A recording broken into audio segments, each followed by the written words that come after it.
एक सुरंग जहाँ पे 40 मजदूर फंसे, वहाँ पे जिंदगी की जंग चल रही है। ये जंग 5 दिन से चल रही है और 40 मजदूरों की जान बचाने की ये जद्दोजहद है। ये तस्वीर हम आपको दिखाते हैं। एक पाइप के जरिए सुरंग में फंसे मजदूरों तक खाना पहुंचाया जा रहा है और ये खाना कैसे भेजा जा रहा है आप इन तस्वीरों के जरिए देखकर समझ सकते हैं। कितनी बड़ी चुनौती है। सुरंग, मलबे में फंसे 40 जिंदगियां, उनको बचाने की कोशिश और किसी तरह उनको भोजन मिल पाए इसकी कोशिश हो रही है। और इस कोशिश को कैसे पूरा किया जा रहा है? पाइप के जरिए।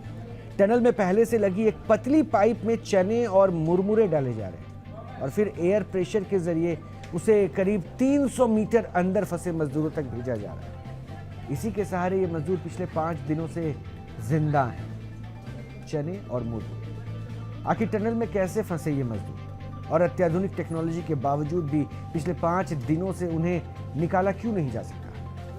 कहां पे ये मुश्किलें आ रही है, परेशानी कहां है? हम आपको बताएंगे पूरी डिटेल इस वीडियो विश्लेषण में। लेकिन उसके बाद ये भी बताएंगे कि दुनिया भर के एक्सपर्ट्स किस तरह से इन मजदूरों का रेस्क्यू करने में जुटे हैं और इसके लिए कौन कौन से तरीके इस्तेमाल किए जा रहे हैं।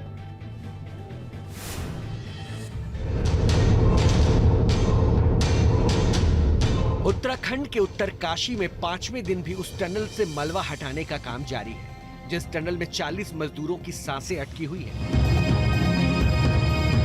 दिन बदल रहे हैं, मशीनें बदल रही हैं, रणनीति बदल रही है, लेकिन मलबा हटने का नाम नहीं ले रहा और ना ही मलबे के अंदर से पाइपलाइन डालना संभव हो सका ताकि उस पाइप के जरिए मजदूरों को बाहर निकाला जा सके।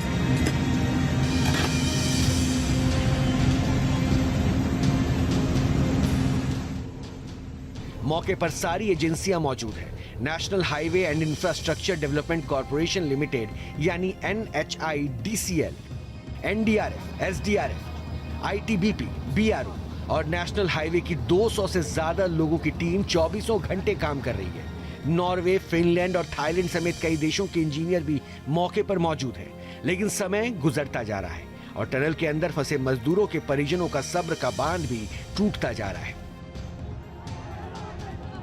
दीपावली के दिन यानी 12 नवंबर की सुबह 5:30 बजे सुरंग धंस गई और 40 मजदूर सुरंग के अंदर फंस गए। 14 नवंबर को स्टील पाइप के जरिए मजदूरों को बाहर निकालने की कोशिश की गई। ड्रिलिंग मशीन और हाइड्रोलिक जैक की मदद से 35 इंच चौड़ी स्टील की एक पाइप टनल के अंदर डालने की कोशिश की गई, लेकिन कामयाबी नहीं मिली। शुरुआती सफलता के बाद बार बार मिट्टी धंसने के कारण अब मलबे की चौड़ाई 70 मीटर हो गई है, जबकि ड्रिलिंग मशीन 45 मीटर तक ही काम कर सकती है। लिहाजा अब आगर नाम की बड़ी मशीन मंगाई गई है जो ट्रेंचलेस तकनीक पर काम करती है और इसमें मिट्टी धंसने का खतरा भी बहुत कम होता है। रिपोर्ट्स के मुताबिक थाईलैंड की उसी कंपनी से सलाह मांगी गई है जिसने 2018 में वहां गुफा में फंसे जूनियर फुटबॉल टीम के 12 बच्चों को 2 हफ्ते चले रेस्क्यू ऑपरेशन के बाद सुरक्षित बाहर निकाला था। यही नहीं, नॉर्वे के जियो टेक्निकल इंस्टीट्यूट के सॉइल रॉक एक्सपर्ट यानी कि मिट्टी विशेषज्ञों से भी मदद मांगी गई है। मुख्यमंत्री से लेकर कई मंत्री और अधिकारी मौके का मुआयना कर रहे हैं। जी, उनसे संपर्क भी है, साथ ही साथ जो वायु का और खाद्य पदार्थों का को भेजने के लिए जो व्यवस्था है वो भी लगातार सुचारू है और सभी की कुशलता की जानकारी समय समय पर NHIDCL के अधिकारी ले रहे हैं। जिस सुरंग में मजदूर फंसे हैं वो ब्रह्मखाल यमुनोत्री नेशनल हाईवे पर 4 धाम प्रोजेक्ट का हिस्सा है। आइए आपको बताते हैं कि आखिर सुरंग में कहां और कैसे फंसे हैं मजदूर। सुरंग की लंबाई कुल 4.5 किलोमीटर और चौड़ाई 14 मीटर है। सिलक्यारा की तरफ 2.3 किलोमीटर और डंडल गांव की तरफ 1.75 किलोमीटर टनल बनकर तैयार हो चुका है। बीच में करीब 400 मीटर सुरंग की खुदाई होनी है। यह हादसा सिलक्यारा की तरफ के एंट्री पॉइंट के करीब 270 मीटर अंदर हुआ और अब 40 मजदूर मलबे और सुरंग के अधूरे करीब 60 से 70 मीटर के हिस्से के बीच फंसे हुए हैं। जो स्टील पाइप सुरंग के कंस्ट्रक्शन के दौरान पानी की सप्लाई के लिए लगाई गई थी, अब वही मजदूरों का सबसे बड़ा सहारा है। इसी पाइप के जरिए मजदूरों तक खाना, पानी और ऑक्सीजन की सप्लाई की जा रही है। वॉकी टॉकी के जरिए स्थानीय अधिकारी और रेस्क्यू टीम के सदस्य मजदूरों से संपर्क में हैं। दरअसल सर्दियों में बर्फबारी के दौरान राड़ी टाप क्षेत्र में यमुनोत्री हाईवे बंद हो जाता है, जिससे यमुना घाटी के 3 तहसील मुख्यालयों बड़कोट, पुरोला और मोरी का जिला मुख्यालय उत्तरकाशी से संपर्क कट जाता है।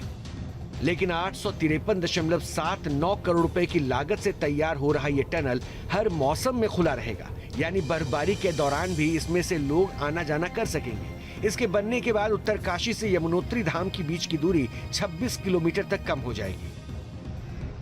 प्रधानमंत्री कार्यालय रेस्क्यू ऑपरेशन की मॉनिटरिंग कर रहे हैं, जबकि सेना भी रेस्क्यू ऑपरेशन में लॉजिस्टिक और टेक्निकल सपोर्ट दे रही है। उम्मीद है शुक्रवार को किसी भी समय मजदूरों को सुरंग के अंदर से बाहर निकाल लिया जाएगा।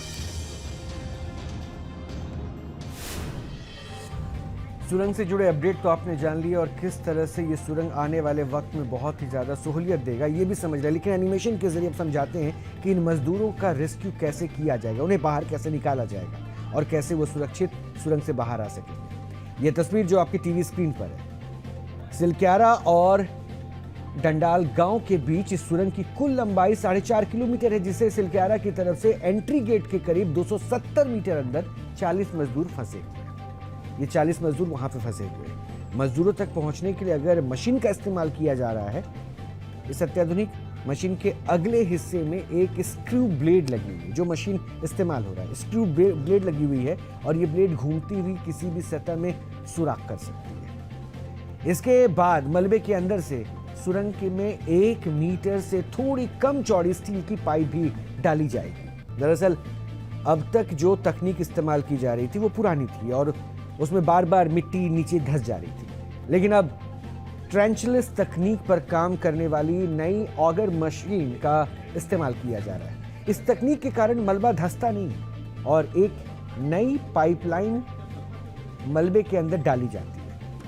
और अब ये एक और एनिमेशन हम आपको दिखा रहे हैं। करीब 70 मीटर चौड़े मलबे में पाइप डालने के बाद मजदूरों तक उसे पहुंचना आसान हो जाएगा और मजदूर इस पाइप में घुटनों के बल चलकर सुरंग के बाहर आ सकेंगे। तो ये पूरी प्रक्रिया होगी जिससे उन 40 जिंदगियों को उस टनल से बाहर निकाला जाए।